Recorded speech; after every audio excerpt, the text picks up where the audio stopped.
নমস্কার বন্ধুরা, আমার ইউটিউব চ্যানেলে তোমাদের স্বাগত জানিয়ে আজকে ভিডিওটা শুরু করছি। আজকে আলোচনা করব WBPSI এক্সামের বিজ্ঞান অর্থাৎ সায়েন্সের কোন কোন চ্যাপ্টারগুলো গুরুত্বপূর্ণ। ঠিক আছে, তো যে সমস্ত প্রার্থীরা এবার WBPSI পরীক্ষা দেবে বা ভবিষ্যতে এসআইয়ের জন্য আবেদন করবে তাদের জন্য এই ভিডিওটা খুবই গুরুত্বপূর্ণ। অনেকে কিন্তু কমেন্ট করে জানিয়েছিল যে WBPSI এর কোন কোন চ্যাপ্টারগুলো খুবই গুরুত্বপূর্ণ আগামী পরীক্ষার জন্য সায়েন্সের মধ্যে। ঠিক আছে, তো সেটাই নিয়ে আজকে আলোচনা করতে চলেছি। তো যারা চ্যানেলে নতুন আছে তাদেরকে বলে চ্যানেলটা তোমরা সাবস্ক্রাইব করে রাখো, আর ভিডিওটা একদম প্রথম থেকে শেষ পর্যন্ত দেখার অনুরোধ রইল। ঠিক আছে, তো দেখো, প্রথমেই আমাদেরকে সাবজেক্টের কোন কোন টপিকগুলো ইম্পর্টেন্ট তা জানার আগে আমাদেরকে জানতে হবে সিলেবাসটা কী আছে। ঠিক আছে, আমরা জানি WBPSI তিনটে ধাপের মধ্যে তোমার নিয়োগ হয়। এক হচ্ছে পিলি পরীক্ষা, তারপরে হচ্ছে তোমার মাঠ, তারপরে হবে মেন পরীক্ষা, আর শেষে ইন্টারভিউ হয়ে থাকে। ঠিক আছে, তো এই তিনটি ইন্টারভিউ নিয়ে এই চারটি ধাপের মধ্যে কিন্তু এই WBPSI এ নিয়োগ করা হয়। ঠিক আছে, তো পিলি পরীক্ষার সিলেবাসটা তোমাদের সামনেই তোমরা দেখতে পাচ্ছ, তাও তোমাদেরকে একটু বলে দিচ্ছি। দেখো, পিলি পরীক্ষার সিলেবাসটা কি থাকে, জেনারেল স্টাডিজ। আর জেনারেল স্টাডিজ এর মধ্যে কিন্তু থাকছে তোমার সাবজেক্টিভ, যে হিস্ট্রি, তারপর জিওগ্রাফি, পলিটি, ইকোনমি, তোমার সায়েন্সের যে তিনটা ভাগ আছে। ঠিক আছে, সাথে থাকছে তোমার এখানেই থাকছে তোমার কারেন্ট অ্যাফেয়ার, স্ট্যাটিক পোর্শনে কিন্তু এই জেনারেল স্টাডিজের মধ্যে থাকছে। ঠিক আছে, তার জন্য এখানে ম্যাক্সিমাম নাম্বারটা রয়েছে। এখানে ম্যাক্সিমাম প্রশ্ন আছে, 50টা প্রশ্ন পড়বে, আর প্রত্যেকটা প্রশ্নের মান থাকছে 2 করে। তার জন্য এখানে কিন্তু নাম্বার বরাদ্দ থাকছে 100 নম্বর। ঠিক আছে, তারপর কি আছে গণিত, অঙ্ক থাকবে তোমার মাধ্যমিক লেভেলে থাকবে। ঠিক আছে, এখান থেকে 25টা প্রশ্ন আসবে, আর প্রত্যেকটা প্রশ্নের মান 2 অর্থাৎ 50 নাম্বার এখানে। আর থাকছে লজিক্যাল আর অ্যানালিটিক্যাল রিজনিং। এই রিজনিং থাকছে এখানে 25টি, অনুরূপভাবেই এখানে কিন্তু প্রত্যেকটা প্রশ্নের মান 2, আর এখানে কিন্তু থাকছে 50 নাম্বার। এই মোট 100টা প্রশ্ন পড়বে। এই 100টা প্রশ্ন হবে কত নাম্বার পরীক্ষা হবে, 200 নাম্বারে। তাহলে আমরা মোটামুটিভাবে পিলি পরীক্ষাটা জানতে পারলাম যে 200 নাম্বারে পিলি পরীক্ষা হবে, আর সময় পাওয়া যাচ্ছে এখানে তোমার 1.5 ঘন্টা বা 90 মিনিট। কিন্তু দেখো, এই 200 নাম্বারের মধ্যে কিন্তু 50% নাম্বার কিন্তু থাকছে তোমার এই জেনারেল স্টাডিজ মধ্যে। ঠিক আছে, তো এই জেনারেল স্টাডিজটা তার জন্যই খুবই গুরুত্বপূর্ণ তোমার এসআই পরীক্ষার জন্য। এবার জেনারেল স্টাডিজের মধ্যে আমরা কিন্তু ইতিহাস, জিওগ্রাফি বা পলিটি এগুলো কিন্তু আমরা একটু ভালোভাবেই পড়ি। আমরা সায়েন্সের পোর্শনগুলো কিন্তু আমরা বাদ দিয়ে দিই। ঠিক আছে, অনেকে কিন্তু পড়ি না। কিন্তু দেখো, তোমরা যদি লাস্ট লেডিস কনস্টেবলের যে পরীক্ষাটা হয়েছে সেই প্রশ্নপত্র তোমরা যদি দেখো, তো দেখবে সেখানে কিন্তু অনেক সায়েন্স থেকে প্রশ্ন এসেছে। অর্থাৎ আগামীতেও কিন্তু এই এসআই বলো বা কনস্টেবল বলো বা কলকাতা পুলিশ কনস্টেবল বলো, সবগুলোতেই কিন্তু সায়েন্স থেকে প্রশ্ন আসার একটা ম্যাক্সিমাম কিন্তু চান্স থাকবে। ঠিক আছে, মানে বেশিরভাগ প্রশ্নটা কিন্তু ওখান থেকে আসবে। অনেকে কিন্তু আগের যে বছরগুলো ছিল সেগুলো কিন্তু সায়েন্সের পোর্শনটাকে পিআরবি বোর্ড কিন্তু 2-1টা প্রশ্ন দিয়ে মানে এড়িয়ে যেত। ঠিক আছে, কিন্তু বর্তমানে কিন্তু সেটা হবে না। ঠিক আছে, তো এই গেল তোমার পিলি পরীক্ষার সিলেবাস। তাহলে একটু মেনটা নিয়ে একটু আলোচনা করে দিই, তারপরে কিন্তু তোমাদেরকে সায়েন্সের যে ইম্পর্টেন্ট টপিকগুলো আছে সেটা তোমাদেরকে জানাবো। ঠিক আছে, তো মেন সিলেবাসটা কি আছে দেখে নাও। এই হচ্ছে মেন সিলেবাস। দেখো এখানে পেপার 1 কি থাকছে, জেনারেল স্টাডিজ। এখানে জেনারেল স্টাডিজ থাকছে তোমার 50 নাম্বারের জন্য।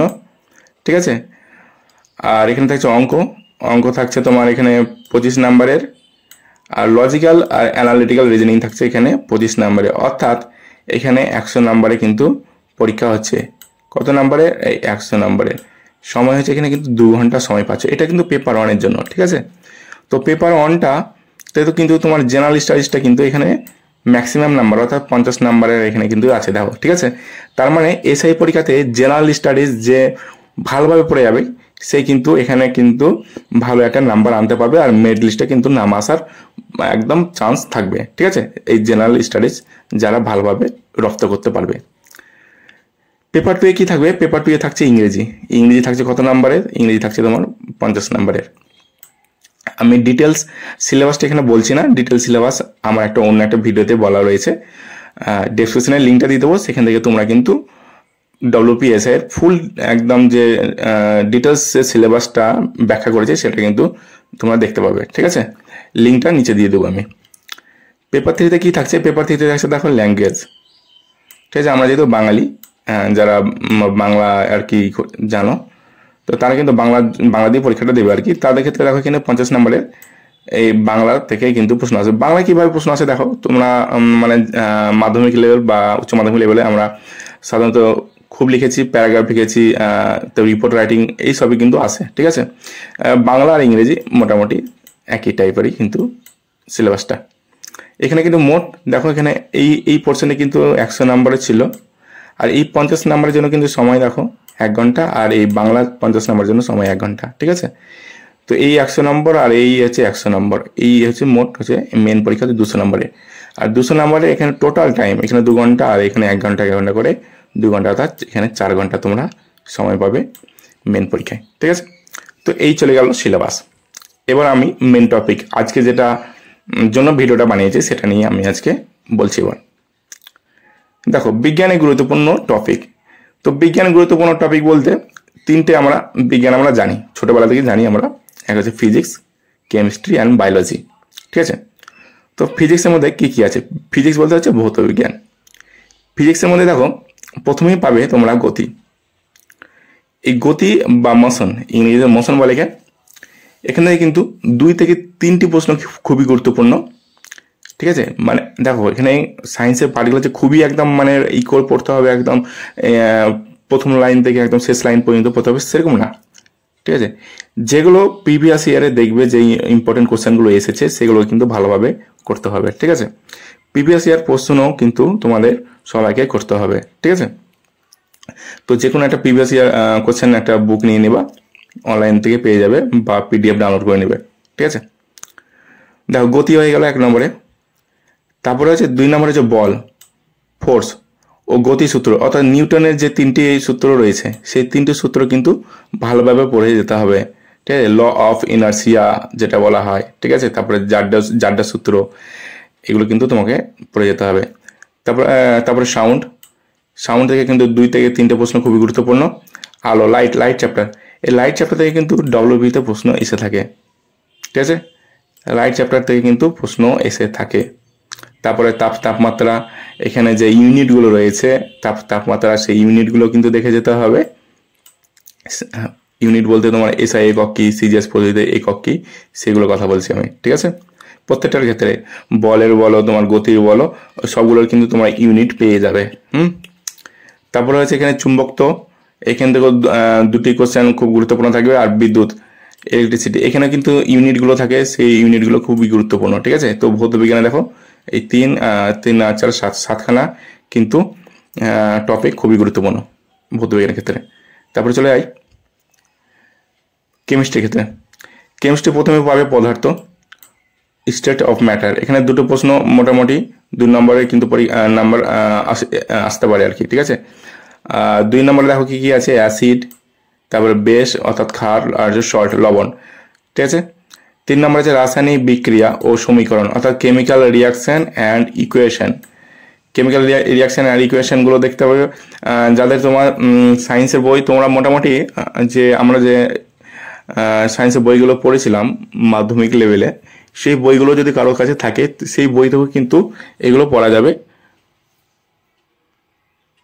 ঠিক আছে।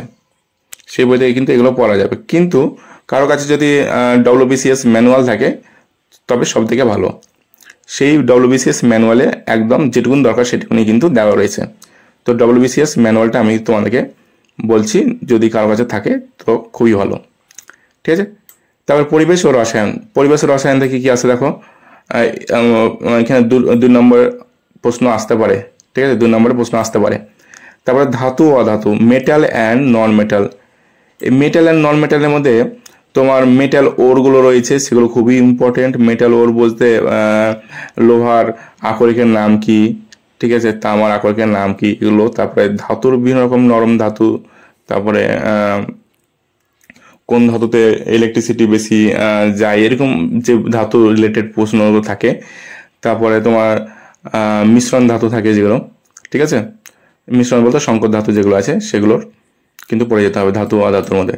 আর কার্বনের যৌগ, কার্বন অ্যান্ড কম্পাউন্ডস, ঠিক আছে, এখান থেকে 2 থেকে 3 নম্বর কিন্তু আসতে পারে। তা রাসায়নিক হয়ে গেল, আর হচ্ছে ভৌত হয়ে গেল। এবার থাকছে বায়োলজি বা জীববিজ্ঞান বা জীবন বিজ্ঞান। মানব দেহের অঙ্গ প্রত্যঙ্গ, হিউম্যান অ্যানাটমি অ্যান্ড অর্গানস। এখানে কি কি আছে মানব দেহের অঙ্গ প্রত্যঙ্গ তোমরা জানোই। এখান থেকে তুমি চোখ, নাক, কান, তারপরে হচ্ছে ব্রেন, হ্যাঁ, স্কিন, তারপরে জিহ্বা, এই সমস্ত কিন্তু পড়ছে এর মধ্যে, ঠিক আছে। তারপরে ক্ষুদ্রান্ত, বৃহদান্ত, এইসবে কিন্তু তোমাদের পড়ে যেতে হবে। আর তারপরে যে মানুষের যে কঙ্কালতন্ত্র রয়েছে, এই মানবের অঙ্গ প্রত্যঙ্গের মধ্যে ওগুলো কিন্তু চলে আসবে, ঠিক আছে। যে সব থেকে বড় মানব শরীরে সব থেকে বড় হাড় কোনটা, ছোট হাড় কোনটা, ছোট হাড় কোথায় অবস্থিত আছে, মানব শরীরে মোট কতগুলো হাড় রয়েছে, এই সমস্ত কিন্তু প্রশ্ন কিন্তু ডব্লিউবিতে এসে থাকে প্রচুর পরিমাণে। তারপরে আছে রক্ত সংবহন তন্ত্র, এখান থেকে 2 নম্বর প্রশ্ন আসার চান্স আছে। তারপর পুষ্টি 2 নম্বর। তারপরে হজম প্রক্রিয়া বা ডাইজেস্টিভ সিস্টেম 2 নম্বর। জিন তত্ত্ব, জেনেটিক আর ডিএনএ থেকে কিছু প্রশ্ন আসে, যেমন ডিএনএ ফুল ফর্মও এসে থাকে অনেক ক্ষেত্রে, ঠিক আছে। তারপরে রোগ প্রতিরোধের মধ্যে কি কি দেখো, রোগ প্রতিরোধ আছে তোমার ব্যাকটেরিয়া গঠিত রোগ আছে, ঠিক আছে, ভাইরাস গঠিত রোগ, তারপরে প্রোটোজোয়া গঠিত রোগ, তারপরে যে মশায় কোনো রোগ ছড়ায়, তারপরে মাছিতে কোনো রোগ ছড়ায়, তারপরে যে মশা মাছির যে ভ্যাকসিনগুলো রয়েছে, টিকাগুলো রয়েছে, সেগুলো দেখে যেতে হবে।